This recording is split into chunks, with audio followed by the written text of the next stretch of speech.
देखेंगे यहाँ भी सारे लोग संकल्प ले रहे हैं, लिए हैं कि हम अपने संविधान को बचाने के लिए संकल्पित हैं और इस बाबा साहब के सुंदर संविधान को बचाकर बहुजन समाज के मान और सम्मान को बढ़ाने का काम करेंगे। और बाबा साहब ने सुंदर संविधान की बदौलत जो मान और सम्मान दिया है, उस मान और सम्मान को बढ़ाने का काम। लगातार 400 पार का नारा दिया जा रहा है, एनडीए द्वारा ढकोसला है या जनता को गुमराह किया जा रहा है? ये टोटली ढकोसला है, जनता को गुमराह किया जा रहा है। कहीं भी जनता इनके वादों में नहीं फंसने वाली है। और इस बार जो ये 400 पार का जो नारा दिए हैं, 400 नहीं, इस बार ये 40 पार करना इनको मुश्किल हो जाएगा। बक्सर जैसे लोकसभा में इनको प्रत्याशी बक्सर का कोई बेटा कोई बेटी नहीं मिली, इनको हमारे शाहाबाद से कोई नहीं मिला, इनको बक्सर से बाहर के आयातित करना पड़ा।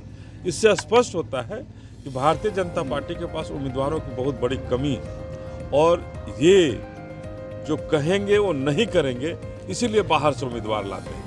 ये अगर जिताने की बात होगी तो जीत करके फिर इस क्षेत्र में नहीं आने का काम करेंगे। बक्सर को जिस तरह से यहाँ के स्थानीय यहाँ के वर्तमान सांसद ने बक्सर को बेचने का काम किया, बक्सर के विकास के लिए एक ईंट भी नहीं रखने का काम किया, उससे निश्चित है ये बक्सर बहुजन समाज पार्टी का होगा और भारतीय जनता पार्टी कहीं भी इस चुनाव में आसपास भी नहीं दिखेगी। तो निश्चित तौर पर देखिए, ये संविधान बचाने का समय है। एक तरफ लोकतंत्र कि बढ़ते हार्ट अटैक और शुगर की समस्या देखकर लोग अपने हार्ट और शुगर को कैसे स्वस्थ रखें और उचित सलाह लें। साथ साथ यह चौथी कैंप में हार्ट अटैक की जांच ईसीजी मशीन में लगभग 45 मरीजों की गई है। जांच बिल्कुल फ्री में किया गया है। 550 मरीजों की नॉर्मल जांच की गई है। साथ ही साथ उचित दवा का वितरण भी किया गया है। कि बढ़ते हार्ट अटैक और शुगर की समस्या देखकर लोग अपने हार्ट और शुगर को कैसे स्वस्थ रखें और उचित सलाह लें। साथ साथ यह चौथी कैंप में हार्ट अटैक की जांच ईसीजी मशीन में लगभग 45 मरीजों की गई है। जांच बिल्कुल फ्री में किया गया है। 550 मरीजों की नॉर्मल जांच की गई है। साथ ही साथ उचित दवा का वितरण भी किया गया है। भारत सरकार की कौन कौन से संस्थाएं बिक गई हमारी भारत की। और आज के समय में सुप्रीम कोर्ट को मैं धन्यवाद देना चाहता हूं, जिसने भारतीय जनता पार्टी का असली चेहरा उजागर करने का काम किया।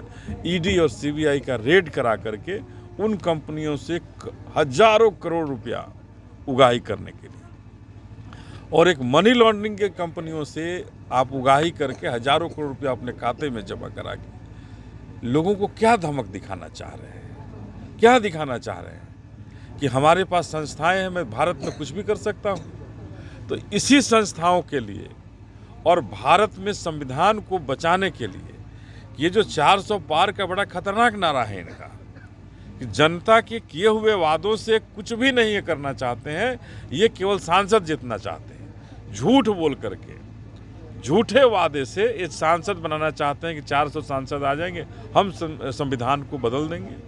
बहुजन समाज पार्टी कमर कस चुकी है। जगह जगह आज हिरौली में आए हैं, बक्सर के हिरौली में लोग यहाँ भी संकल्प ले रहे हैं कि चाहे जो हो जाए हम अपने संविधान को नहीं बदलने देंगे।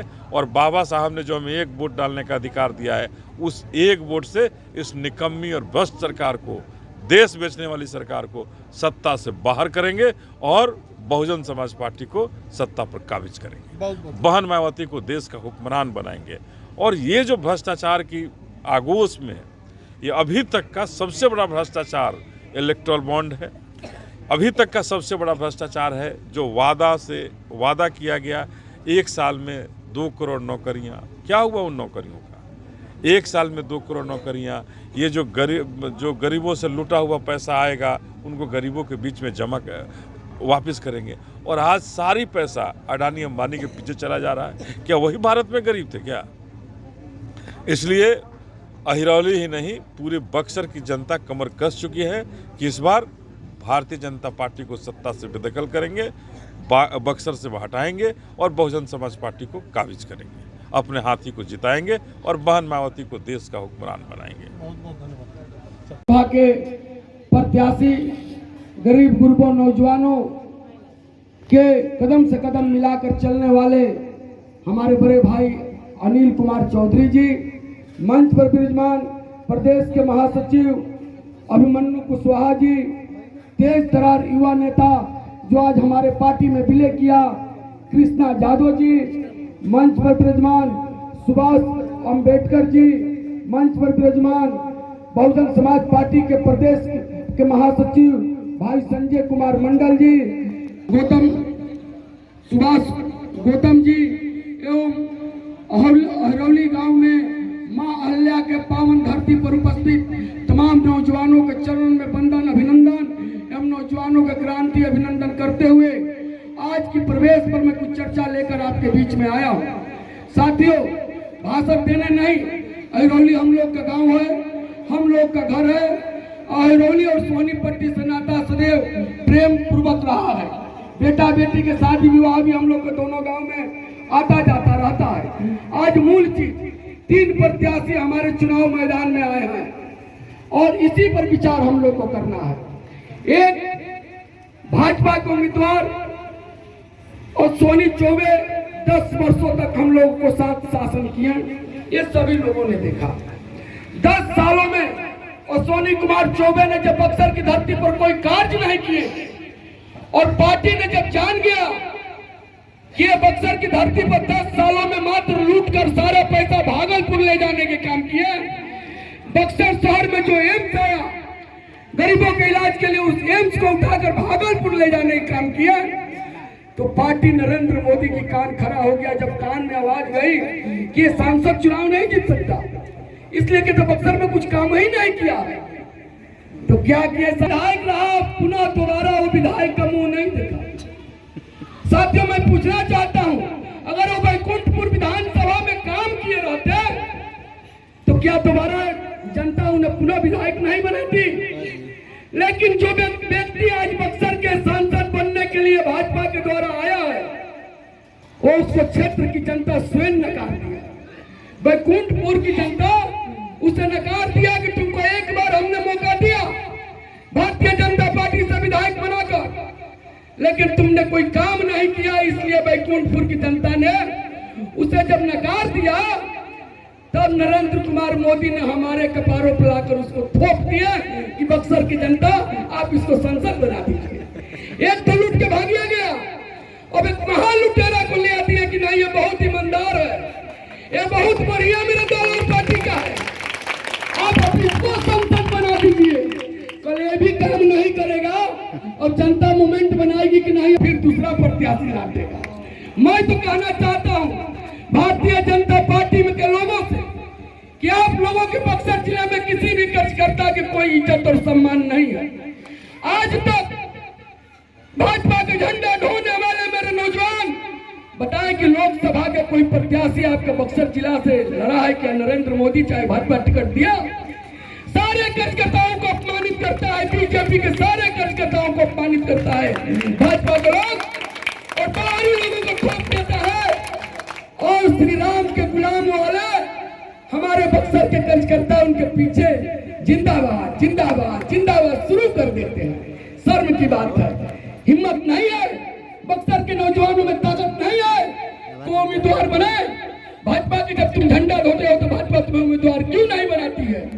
जब भाजपा उन्हें ईमानदार नहीं बनाती, बक्सर की जनता की कदर नहीं करती, तो हमें बक्सर के लोगों को एक संकल्प लेना होगा कि नहीं, जब बक्सर के किसी नौजवानों को बीजेपी जब टिकट नहीं देता है तो हम लोग बाहरी को स्वीकार नहीं करेंगे और इसको बैकुंठपुर वाले चुट्टा को इसको भी भगाने के काम करेंगे।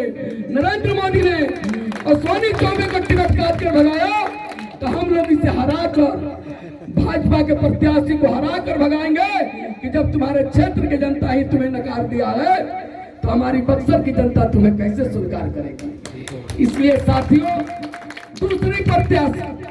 दूसरा प्रत्याशी एक जगता बाबू का बेटा आए। जगता बाबू का भी 10 साल सरकार रही, सब लोगों ने देखा, हम लोगों ने 10 साल उनको एमपी बनाया। लेकिन मैं आपसे कह देना चाहता हूं कि जगता बाबू के परिवार को दलित, पिछड़ा, शोषित, महकता है, दूर से महकता है। एक बार जगता बाबू जल संसाधन मंत्री हुआ करते थे लालू यादव के शासनकाल में, और बक्सर से हम लोगों ने बैकवर्ड पिछड़े दलित समाज के कुछ लड़कों ने गरीबों के काम के लिए, मेठ में बहाली के लिए सिंचाई विभाग के सब गरीब दलित परिवार के लड़के मेठ में थे। कहा कि जगता बाबू चाह जाएंगे तो हम लोग को नौकरियां पक्की हो जाएगी। तमाम मेठ को लेकर उनके निवास पर हम लोगों ने पहुंचा।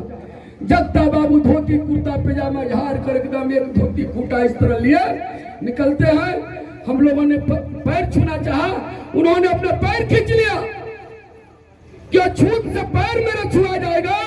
और जगता बाबू कहेंगे ठीक है, अभी आप लोग जाइए, अभी बात नहीं करेंगे, हम जा रहे हैं सदन में, हम जा रहे हैं सदन में। साथियों, वोट दे हम, सांसद बनाए हम, विधायक बनाए हम, और जब अपनी समस्या लेकर जाए तो उन्हें महत्व बात तो करना दूर, गेट पर से ही भगाने के काम जगता का परिवार करता है। ये जो सुधाकर बाबू आए हुए हैं, कल तक के भाजपा का ही झंडा ढो रहे थे, कल तक बीजेपी में थे।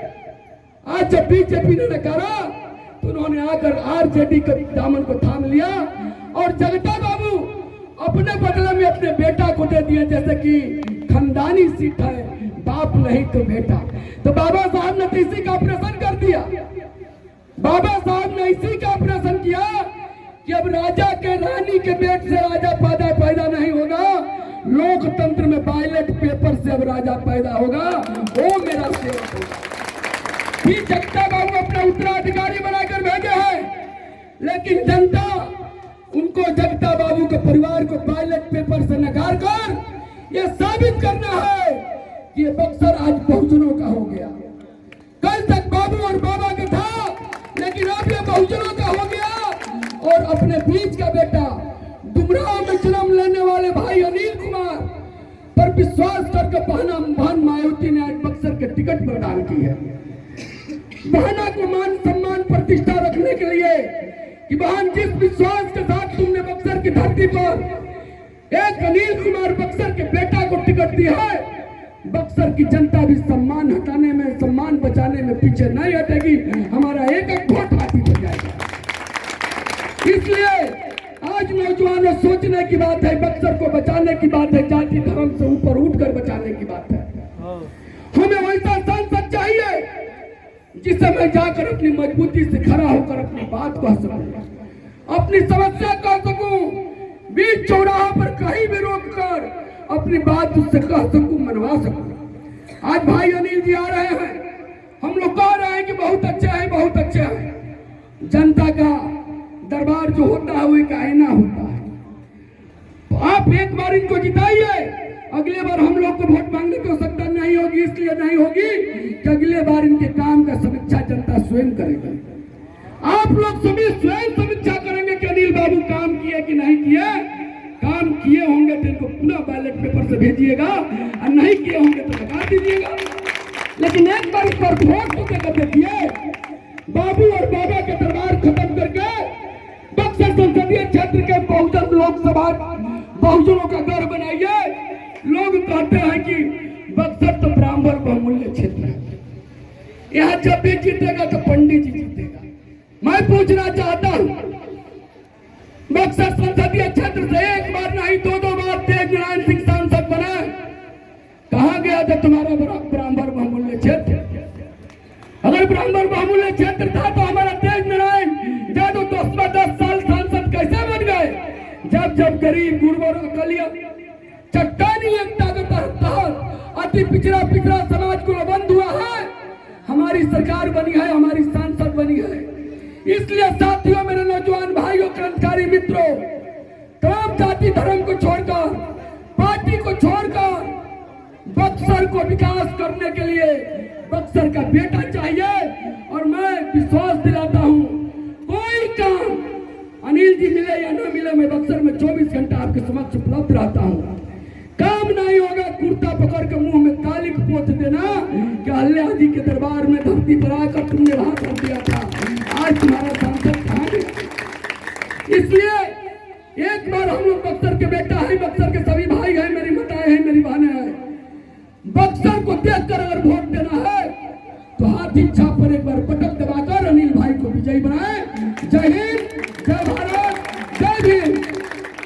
कट करो खाली। गरीबों पिछड़ों के